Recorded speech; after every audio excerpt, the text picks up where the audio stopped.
Hello everyone, this is Mrs. Billig, and this lesson is on 2.6, Proof Statements about Segments and Angles. In this lesson, you are going to learn more about how to write two-column proofs, and we're going to be using geometric theorems to prove properties, specifically theorems about segments and angles. So a couple definitions here. A proof. The definition of a proof, and you've heard us, we have used this term a few times already. It's a logical argument. A logical argument that shows a statement is true.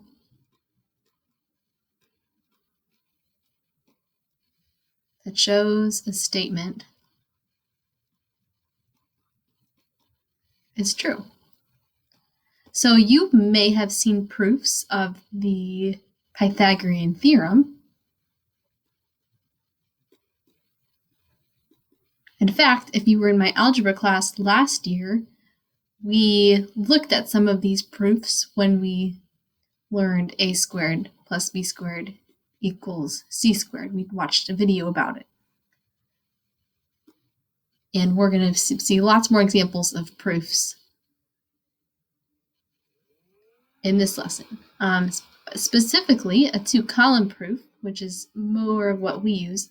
You can also use a paragraph proof or a flow proof. We'll also look at those types of proofs. But for now, we'll just focus on two-column proofs because that's the easiest way to present a proof. So it's numbered statements.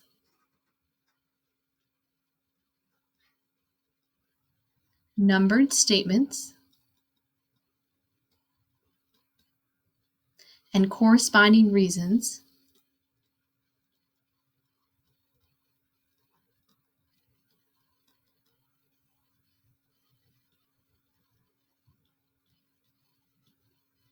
that show an argument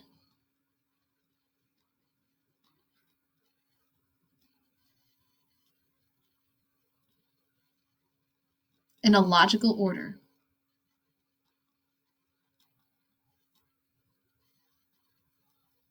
So you've seen examples of this where you have statement column and a reasons column. You had something like this on your quiz recently. And it's split up into two columns, and then you number the statements. And what you're trying to prove always comes last, at the very end. And anything that you're given goes at the very top.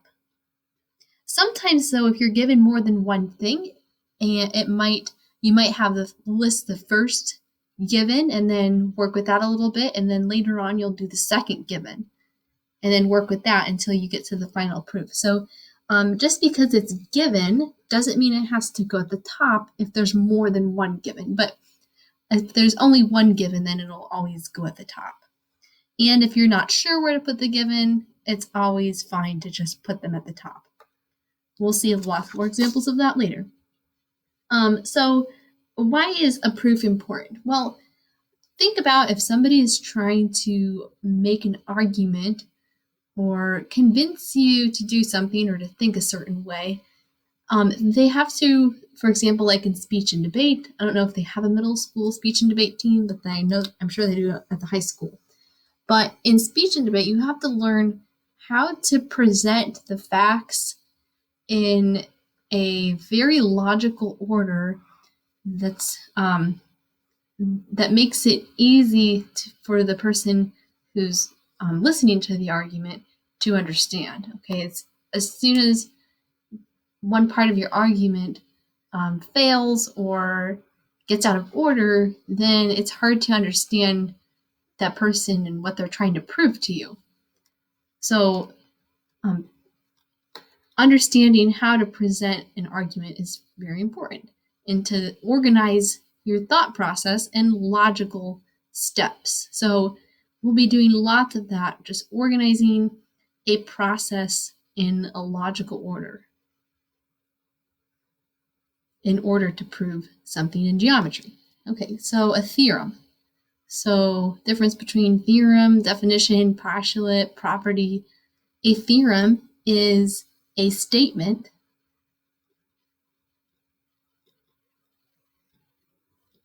that can be proven true.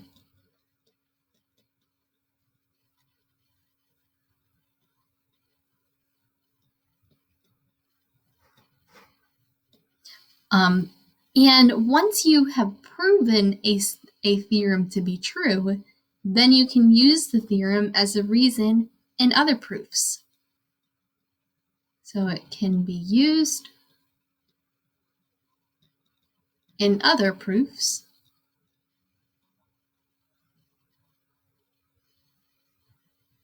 I'll just put a period there. So once you've proven the theorem, then you can apply it to prove other properties or other theorems. Okay, so one theorem is theorem, well, I guess the Pythagorean theorem. You're familiar with that.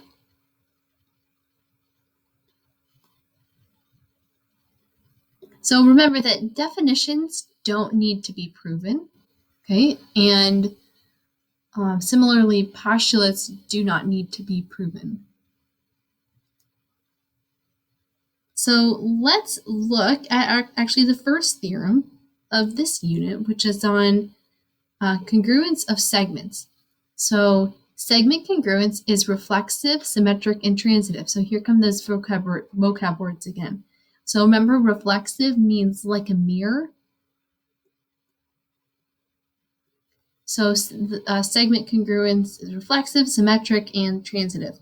So for any segment A, B, and we're talking about congruence here, so we're using the segments. Segment AB is congruent to itself.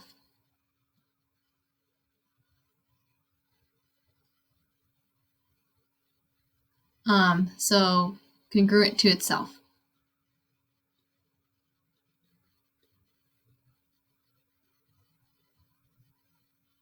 And then symmetric, if segment AB is congruent to segment CD, then we can flip. Actually, I think the mirror, the mirror was reflexive.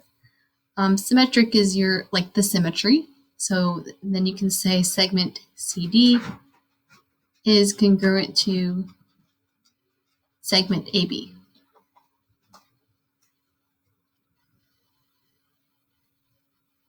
And then transitive. Transitive means to skip the middle. Ingrain that in your brain. Skip the middle, because soon we're going to learn the difference between when to use transitive property and when to use substitution.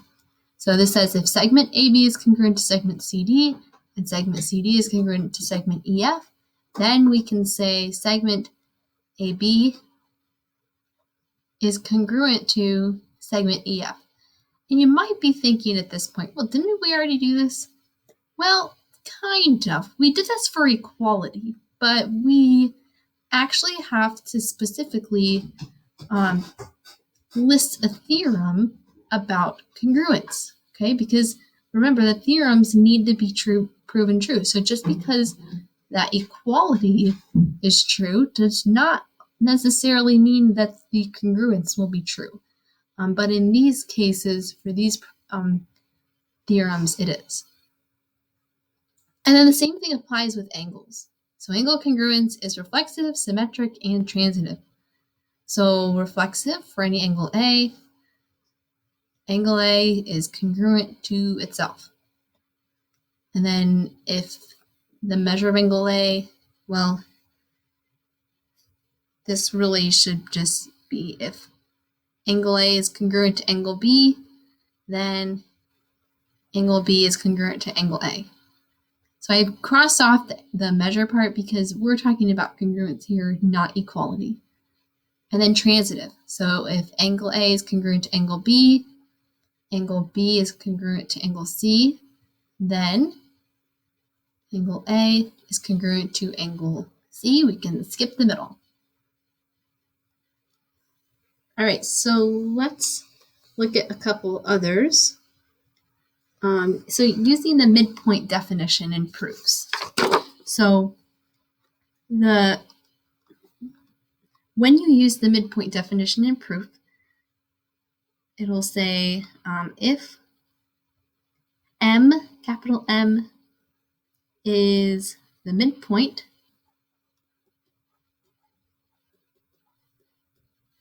of segment AB, then the length of AM is equal to 1/2 the length of AB. So the length of AM is equal to half of the segment length, and the opposite is true for MB. The length of MB is equal to 1/2 of the whole thing.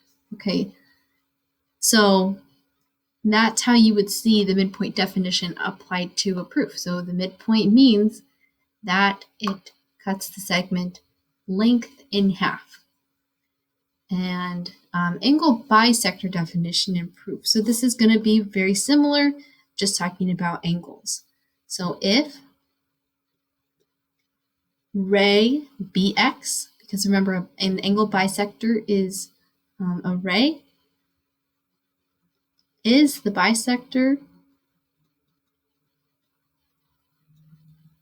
of angle ABC, then the measure of angle ABX is equal to 1/2 the measure of angle ABC, and the measure of angle XBC is equal to 1/2 the measure of angle ABC. Okay, so if you drew all this, you can probably figure this out.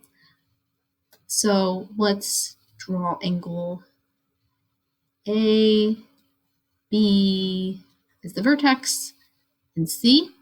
And then let's draw ray BX, that's a bisector.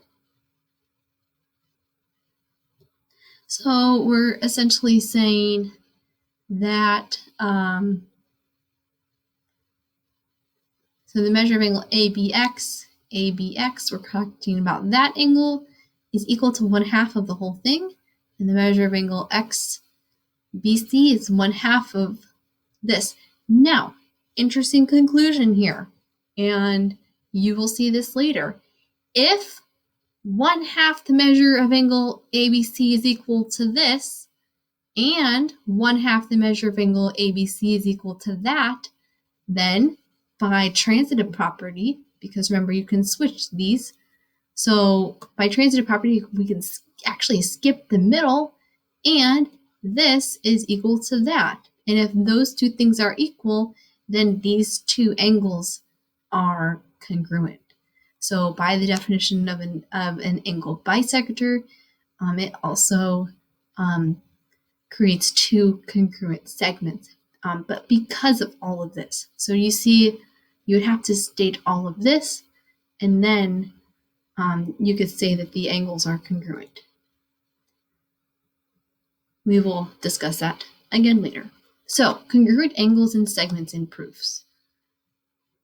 So I kind of just hinted about this, but to say that if two segments are congruent and their lengths are equal, congruent segments have equal measure. Okay, that is by the definition of segment congruence. So you might want to write that down actually. So definition of segment congruence.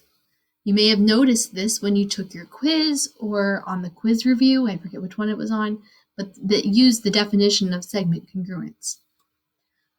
And then, similarly, the definition of angle congruence states that congruent angles have equal measure.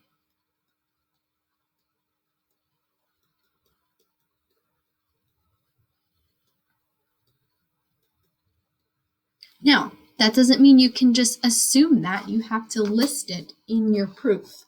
So if you have that two segments have equal measure, but you want to prove that the segments are congruent, you have to specifically have another step in your proof that states that.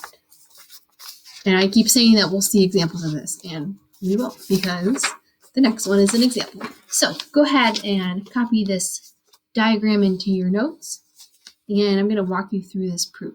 So we want to try to prove that angle 1, the measure of angle 1 is equal to the measure of angle 2. So here you can see that. And we are not going to use vertical angles because we haven't actually proved the vertical angles theorem yet, okay? So we're going to do other things that we know of. So you are given that the measure of angle 2 is equal to the measure of angle 3. So whenever you're working with a diagram, you always want to mark the congruent parts as you go. So I'm going to mark 2 and 3 congruent. So measure of angle AXD is equal to AXC. So let's see, AXD, I'm going to use a different color. AXD is equal to, so 1 plus 2 is equal to AXC. AXC. So essentially it means 1 and 2 is equal to angles 3 and 4. Okay, we'll see that later in the proof. So let's look at step 1.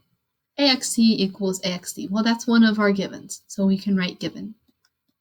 And notice remember how when I said that not all of the givens have to go in step 1? Well, you see the measure of angle 2 plus equals 3 actually isn't listed until step 5. So that means we're just going to take this first step and go with it for a little bit. So a lot of times when you're working with an angle that involves perhaps more than one angle, so 1 and 2, then you're going to probably want to use the angle addition postulate. So look at step 2 and 3. It takes both sides of this original given statement and it creates the angle addition postulate with it. So it says, well, angle AXD is equal to the measure of angle 1 plus the measure of angle 2. So that is based on the angle addition postulate.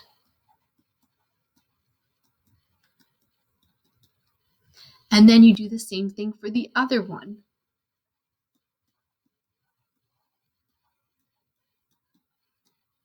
Also, if we're trying to prove that angles 1 and 2 are congruent, then we want to try to put them somewhere in our proof because we want to narrow down our proof so that the very end says the measure of angle 1 is equal to the measure of angle 2, followed from a very logical step of statements and reasons.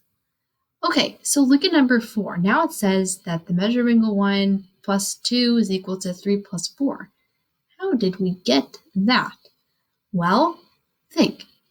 Start with measure of angle 1 equals 2, or measure of angle 1 plus 2. Well, measure of angle 1 plus 2 is equal to AXD. Well, AXD is equal to AXC. Well, AXC is equal to 3 plus 4, and that's the other side of this. So what property does that remind you of?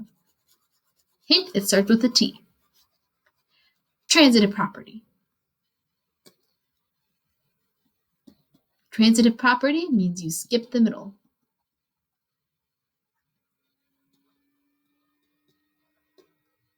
Okay, and step 5. 2 is equal to 3. Well, that's one of our other givens. And now it says angle 1 plus 3 is equal to 3 plus 4. Isn't that what we just put in step 4?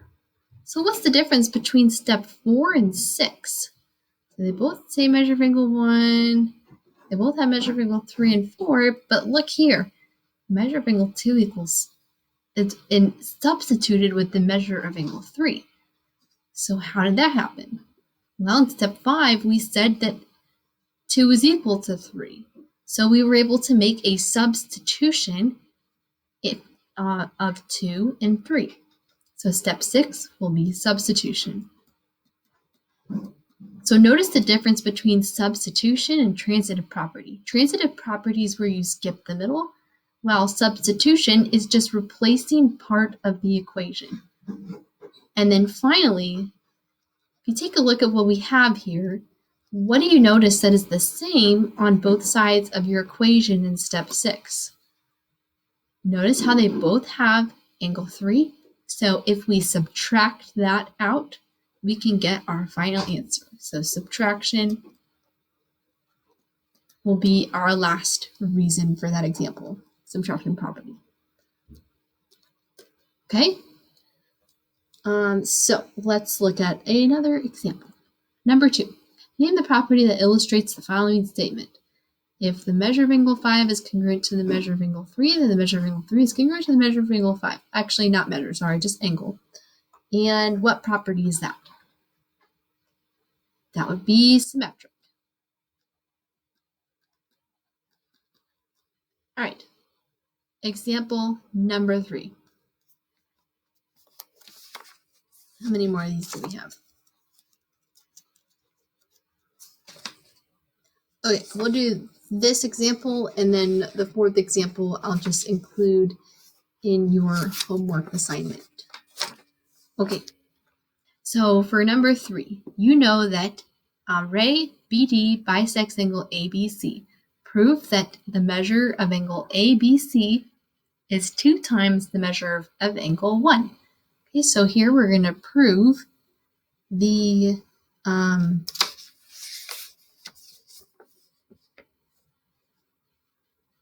well, we're not going to prove. We are just going to use the angle bisector definition here. So the first statement is given to us that ray BD bisects angle ABC. Okay, so now it says that angle bisectors make congruent angles. Okay, so that is talking about the fact how the definition of an angle bisector, it's kind of what I was talking about back here. So if you do have an angle bisector, it creates 2 congruent angles. So that's all that says. So what would we say here then? Which angles are congruent? Obviously angle 1 and 2. So angle 1 is congruent to angle 2. Don't say equals because this says congruent angles. Okay, step 3. Now it says congruent angles have equal measure. So this is like the definition of angle congruence. While this is the definition of angle bisector. Sorry, my angle symbol is a little funny, sloppy, I suppose. So now we will say that the measure of angle 1 is equal to the measure of angle 2. And step 4, measure of angle 1 plus the measure of angle 2 equals the measure of angle ABC. So sometimes when in doubt, if you're not sure what to do and you can do it, use the angle addition postulate. So since we're trying to prove something about the whole angle ABC, so we want to kind of incorporate that into our proof here. So we use the angle addition postulate here in step 4. And then step 5, the measure of angle 1 plus the measure of angle blank. Substitution, property of equality. So what could we substitute here?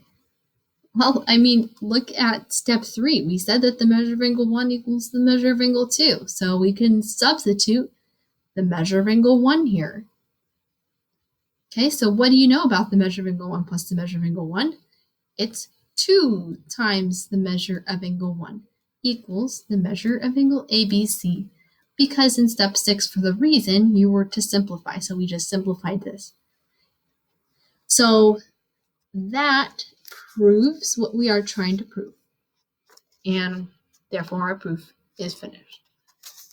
So for the last example, I will include it in your Edge Elastic assignment. So that is all that you have to watch for today. Have a great day.